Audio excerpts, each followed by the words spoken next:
नमस्कार, मैं doctor Vedula Ramalakshmi mind body and soul की इस अद्भुत जर्नी में आप सभी का हार्दिक स्वागत करती हूँ। सत्वोद्रेकाद अखंड स्वप्रकाशानंद चिन्मयः वेदांतर स्पर्श शून्यो ब्रह्मा स्वाद सहोदरः लोकोत्तर चमत्कार प्राण कश्चित प्रमातृभिः स्वाकारा भिन्नत्वेन अयम आस्वाद्यते रसः।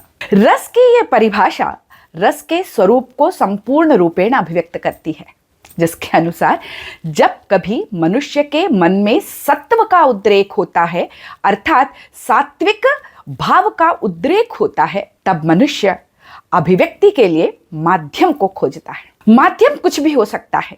यदि मनुष्य के भाव शब्दों के माध्यम से अभिव्यक्त होते हैं तो वह साहित्य का रूप ले लेता है, और यदि स्वरों के माध्यम से अभिव्यक्त हो, राग रागिनियों के माध्यम से अभिव्यक्त हो तो वह संगीत का रूप ले लेता है, और यदि रंगों के माध्यम से अभिव्यक्त होता है तो सुंदर चित्रकला के नमूने प्रस्तुत हो जाते हैं, और यदि छेनी हथौड़ा लेकर पत्थर पर यदि कलाकार अपने भावों को उकेरने लगे तो सुंदर मूर्तियां बन जाती हैं। और वहीं ईंट गारा पत्थर को जोड़कर जब वो अपने मन के भावों को अभिव्यक्त करता है तो वास्तुकला के अद्वितीय नमूने हमारे समक्ष उपस्थित हो जाते हैं।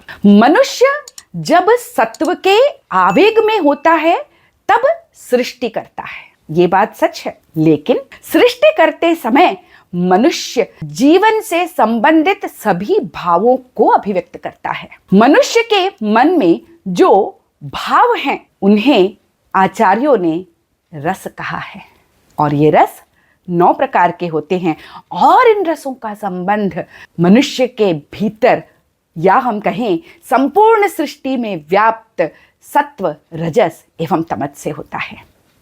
सर्वप्रथम यदि हम सत्व की बात करें तो श्रृंगार एवं शांत रस सात्विक रस हैं।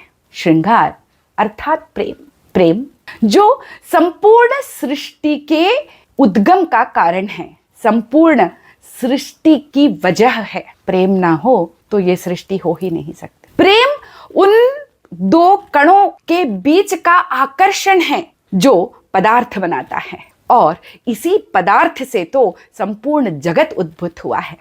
और जब प्रेम संपूर्ण रूपेण परिव्याप्त हो जाता है अपने सात्विक रूप में तो वह शांत रस बन जाता है, और यही शांति, यही प्रेम सात्विक भावों की अभिव्यक्ति है, वो चाहे ललित कला के किसी भी रूप में हो। कलाओं में रजस वीर रौद्र एवं अद्भुत रसों के माध्यम से अभिव्यक्त होता है। वीर रस जीवन की सक्रियता का द्योतक है, रौद्र रस अपने अहम के संरक्षण का द्योतक है, एवं अद्भुत रस इस सृष्टि में परिव्याप्त जो कौतूहल है, उन कौतूहल के परतों को खोलते हुए सृष्टि के रहस्यों को जानने के रूप में अभिव्यक्त होता है। ये तीनों ही रस मनुष्य के जीवन को गति देते हैं, मनुष्य के जीवन को चलायमान रखते हैं। अहम का संरक्षण अत्यंत आवश्यक है, क्योंकि अहम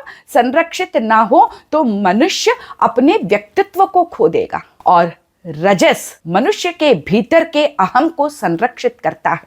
हास्य रस भी मनुष्य के भीतर के रजस या जीवन इच्छा का ही प्रकाशन है। अगर तमस की बात करें तो भयानक विभत्स एवं इनसे जनित करुणा जो है तमस के अंतर्गत आ जाती है। जहां कहीं सृष्टि के विनाश या सृष्टि को क्षत विक्षत करने या मानवीय भावनाओं को आहत करने की प्रक्रिया दिखाई देती है इस सृष्टि में, वहां पर भयानक विभत्स एवं करुण रस आते हैं। वैसे तो करुण रस भयानक एवं विभत्स से जन्म लेता है, पर जब ये धीरे धीरे ऊर्ध्वगामी होकर शांति की ओर चला जाता है, प्रेम को अपने साथ समाहित कर लेता है, तो वह सात्विक भावों से युक्त हो जाता है। इन रसों का आपसी संबंध बहुत ही रोचक है। तामसी रस ऊर्ध्वगामी होकर रजस एवं राजसी रस ऊर्ध्वगामी होकर सात्विक रूप भी ग्रहण कर सकते हैं। और एक कलाकार का जीवन में